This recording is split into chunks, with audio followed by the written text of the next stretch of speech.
Les saludo con todo respeto y cariño y les comparto mi reflexión de esta semana que he titulado Violaciones a la dignidad humana. Soy su servidor, Felipe Arizmendi, obispo emérito de San Cristóbal de las Casas. Parto de estos hechos. En México, según el censo del año 2020, con más de 120 millones de habitantes, existen 23.2 millones de personas de 3 años y más que se autoidentifican como indígenas, lo que equivale a 19.4% de la población total de ese rango de edad. De esos 23.2 millones, solo 7.1 millones, el 30%, hablan alguna lengua indígena y el 16 millones no la hablan. Las entidades con más indígenas son Oaxaca, Chiapas, Yucatán y Guerrero. Estas 4 entidades acumulan 50% del total de hablantes de lengua originaria. Se hablan 68 lenguas indígenas. Las más frecuentes son náhuatl, maya y tzeltal. De cada 100 personas de 3 años y más que hablan alguna lengua indígena, 12 de cada 100 no hablan español. ¿Por qué se han ido perdiendo varios idiomas originarios? Por el racismo persistente y generalizado contra ellos. Se les menosprecia como si fueran ignorantes y cerrados de mente y de costumbres, siendo que son muy inteligentes. La mayoría habla al menos 2 idiomas, y muchos de nosotros apenas hablamos castellano.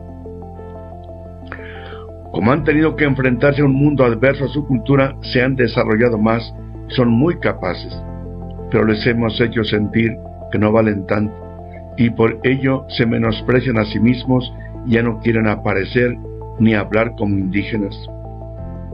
Cuando ejercía mi ministerio pastoral en la formación de los candidatos al sacerdocio en mi diócesis de origen, 10 años como director espiritual y 10 como rector, de 1971 a 1991, había seminaristas de algunas de esas culturas originarias, pero casi todos se avergonzaban de su cultura y no se valoraban a sí mismos.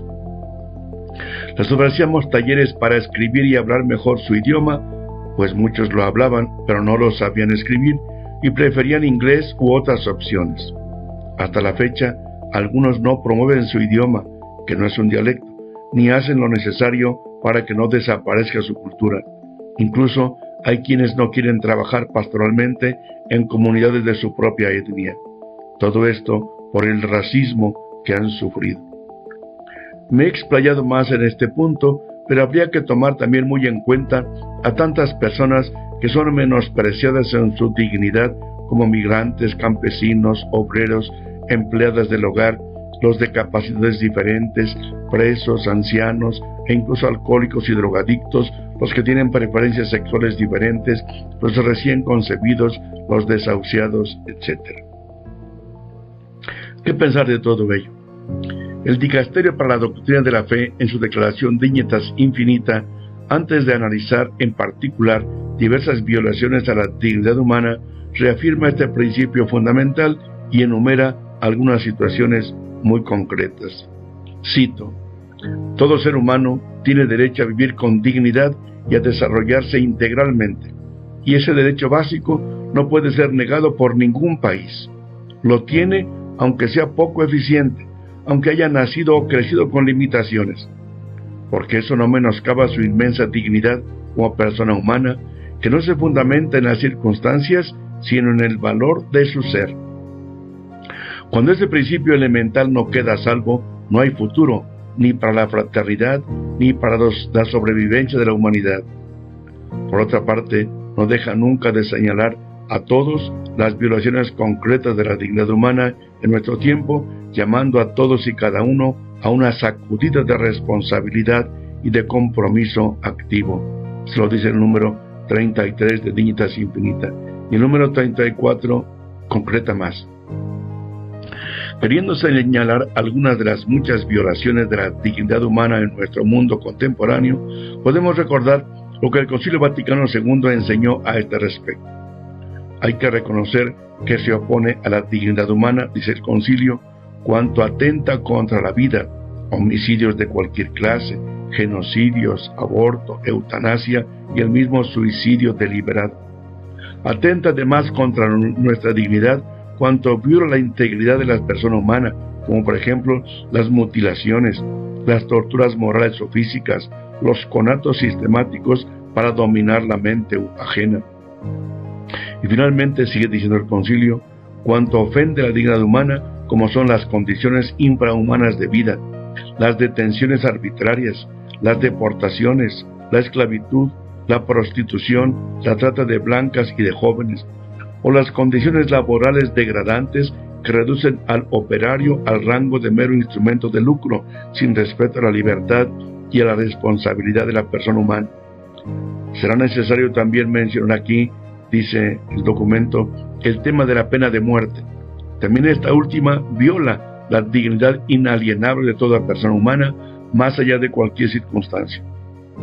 Por el contrario, hay que reconocer que el firme rechazo de la pena de muerte muestra hasta qué punto es posible reconocer la inalienable dignidad de todo ser humano y aceptar que tenga un lugar en este universo, ya que si no se lo niego al peor de los criminales, no se lo negaré a nadie, daré a todos la posibilidad de compartir conmigo este planeta a pesar de lo que pueda separarnos.